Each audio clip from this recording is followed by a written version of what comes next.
Bon, je vais mettre les pieds dans le plat directement. Qui a déjà eu une infection sexuellement transmissible? Papillomavirus me concernant.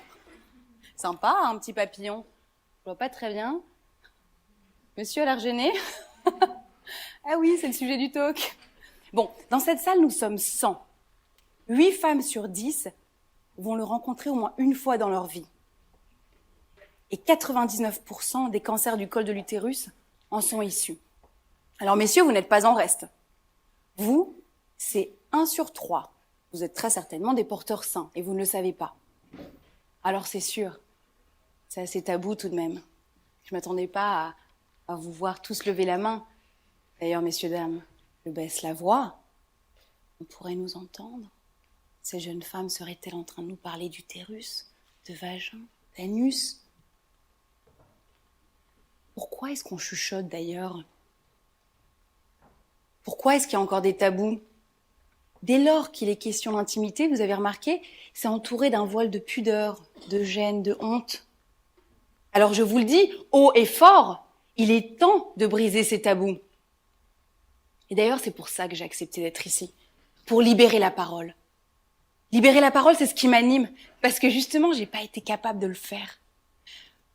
Quand mon gynécologue m'a annoncé que j'étais porteuse d'un papillomavirus qui risquait de dégénérer en cancer, ma vie est une succession d'épreuves. Je suis en train de tout perdre. Ma santé, mon emploi et les gens que j'aime. Je sors d'un premier accouchement traumatisant qui s'est soldé par une césarienne en urgence où j'ai risqué ma vie et celle de mon bébé. Un cauchemar. Mais je n'en parle à personne. Et la vie fait que je tombe rapidement à nouveau enceinte. Et cette fois, des batteries de tests contre un risque potentiel de trisomie. Et je découvre les joies de la dépression postpartum. À nouveau, j'en parle à personne. Ça tombe bien, mon employeur m'a placardisé. Et oui, 2 grossesses d'affilée, ça fait un peu beaucoup, Sophia, tout de même. Et puis si tu pouvais finir rapidement ton allaitement, ça serait appréciable. Il faut s'imaginer que j'étais cette businesswoman juchée sur des talons, tailleur noir, à engranger des millions pour son employeur, à voyager à travers le monde, New York, Dubaï, Tokyo. Et finalement, je pensais me définir par ce job. Oh, I'm Global Director of Sales. Ça me donnait un statut. Et les gens que je rencontre me disent tous, mais c'est incroyable, Sophia, t'as une super carrière, t'as un super salaire, t'as des investissements immobiliers, t'as un mari incroyable, t'as 2 enfants en bonne santé, tu as tout. L'image est belle, c'est vrai. Mais en coulisses, quand on enlève le maquillage, c'est une toute autre histoire. Dichotomie entre vie rêvée et vie réelle. Alors c'est vrai, ils ont raison. J'ai tout pour être heureuse. J'ai pas le droit de me plaindre. Et à ce moment-là, ben je me dis, qu'est-ce que je peux faire? Je continue de sombrer dans le mutisme. 23 heures, le 23 mars 2023, je touche définitivement le fond. C'est un coup de fil. Je suis attablée à table avec des amis et je vois le numéro de ma mère apparaître. Je décroche, elle est en larmes. Elle peut plus parler. Et c'est le médecin qui prendra le combiné et qui me dira ces 5 mots. Votre mère a un cancer. À ce moment-là, c'est le coup de massue. Je peux plus respirer. J'ai déjà perdu pied. Alors qu'est-ce que je fais? Je sombre? Je coule? Je reste la triste spectatrice de ma vie? Ou je tape dans le fond et je remonte avec l'énergie du désespoir? Et je vais chercher cet oxygène, cette respiration dont j'ai besoin. Et j'ai cette image en tête, cette phrase. Ce qui ne nous tue pas nous rend plus forts. Et je suis intimement convaincue au fond de moi qu'on a en nous cette force de transcender chaque épreuve qui est mise sur notre chemin. Et je me revois ressasser ça à mes étudiants, à mes commerciaux, leur dire finalement que la vie comme la vente, c'est un marathon. Que les grands gagnants, ce sont ceux qui cultivent cette ténacité, qui sont persévérants, et qui ne perdent pas leur enthousiasme tout le long du chemin. Alors je reprends mon souffle et le combiné. Et je dis calmement à ma mère, tu vas monter dans le premier avion et tu vas venir vivre avec nous. Tu vas faire tes soins à nos côtés. Au fond de moi, je suis une héroïne. Mais je n'ai pas le droit de lui dire à ce moment-là. Il n'y a plus de temps pour s'apitoyer sur mon sort. Alors commence un parcours du combattant.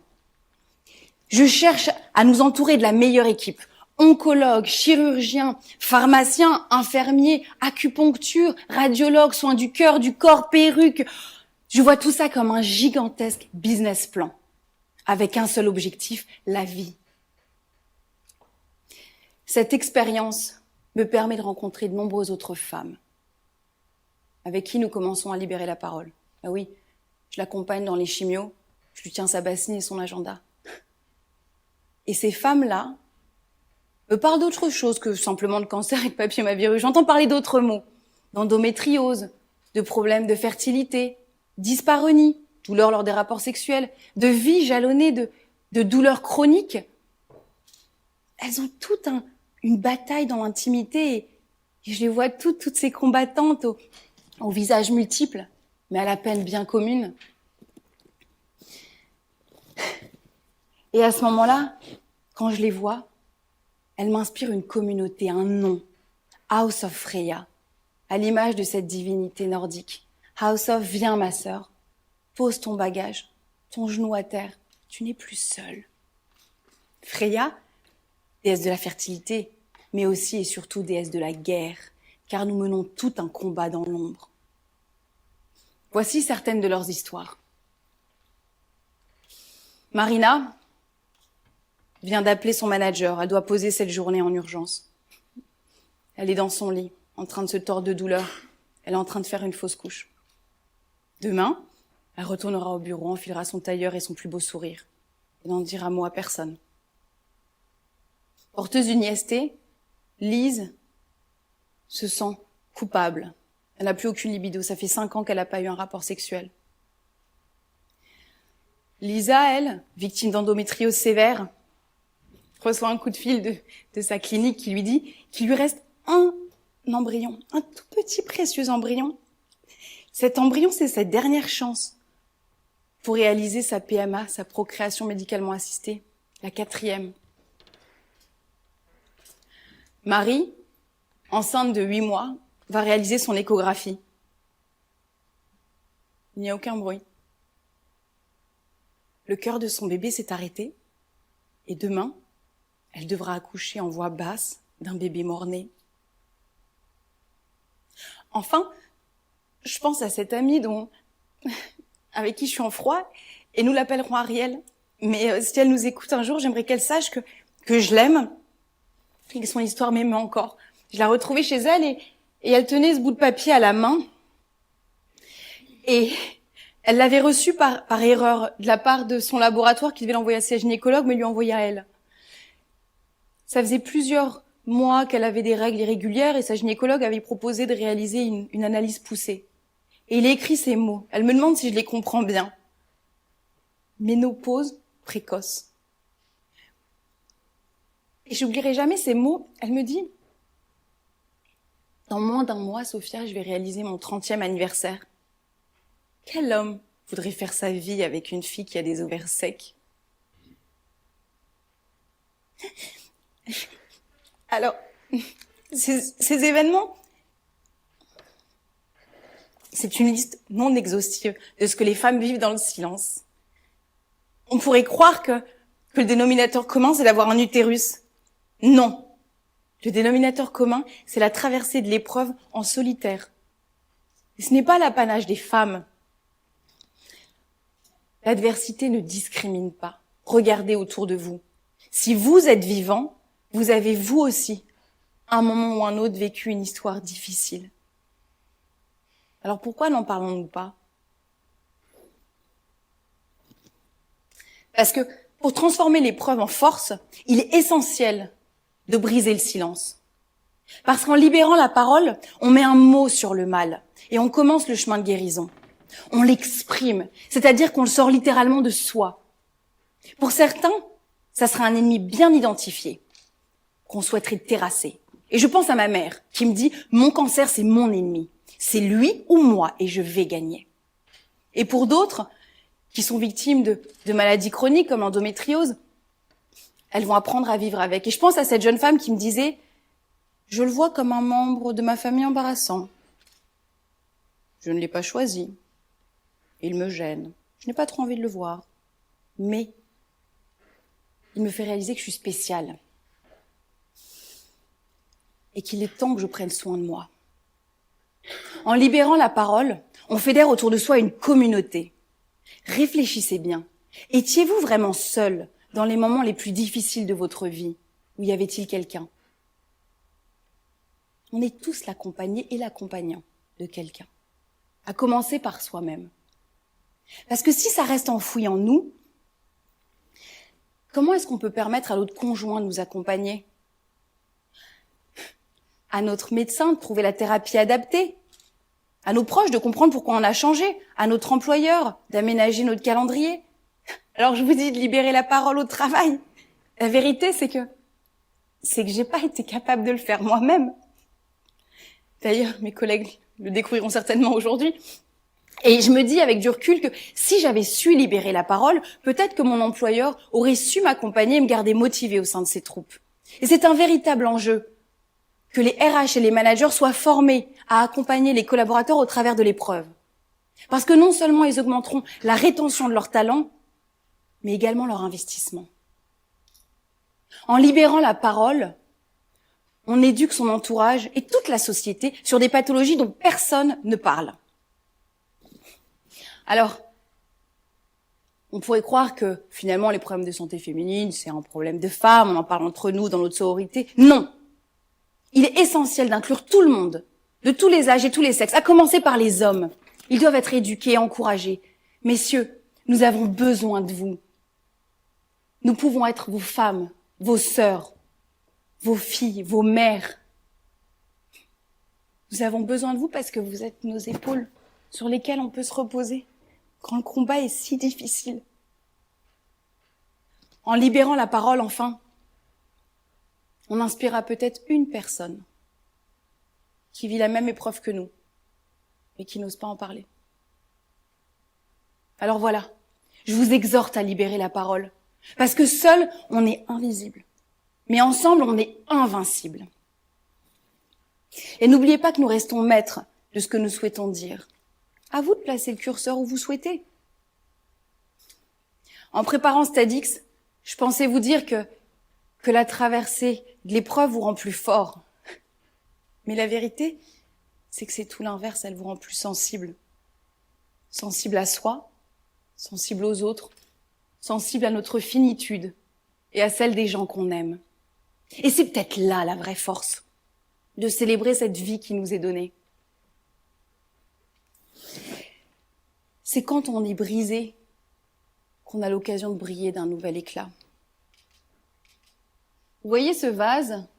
C'est l'art du kintsugi. C'est un art japonais qui consiste à réparer les céramiques brisées en les recollant et en célébrant les failles avec de l'or. Et c'est un art, c'est l'art de célébrer l'imperfection. Et moi, j'ai envie de croire, quand je vois ces morceaux, que c'est à l'image des coups qu'on prend dans la vie. Mais que finalement, avec amour, avec patience et avec notre entourage, on peut les recoller, ces morceaux. Et célébrer nos failles.